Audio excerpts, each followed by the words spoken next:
Hi friends, என்னோட evening routine தான் வந்து பார்க்க போகிறோம்.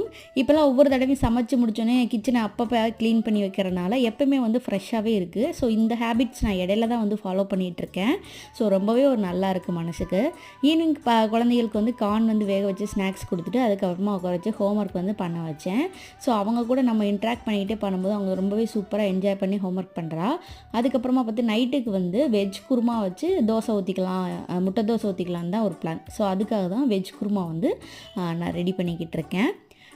அட்வைஸ் பண்ணுறது ஈஸி, அதை வந்து கடைப்பிடிக்கிறது தான் கஷ்டம் அப்படின்னு வந்து சில பேர் வந்து சொல்லுவாங்க.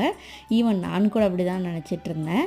பட் எப்பயுமே வந்து ஒருத்தவங்க அட்வைஸ் பண்ணுறாங்கன்னா கண்டிப்பாக அவங்களோட அனுபவத்தில் இருந்து தான் அதை வந்து பண்ணியிருப்பாங்க. ஏன்னா எல்லார் லைஃப்லையுமே ஏதாவது ஒரு சில விஷயங்கள் கோஇன்சிடெண்ட்டாக எல்லாருக்கும் ஒரே மாதிரியே நடக்கும். ஸோ அந்த மாதிரி சொல்லும்போது அவங்க சின்னவங்க சொன்னாலும் சரி, பெரியவங்க சொன்னாலும் சரி, அது நமக்கு ரொம்பவே ஆப்டாக இருந்தால் ஏற்றுக்கத்தான் வேணும்.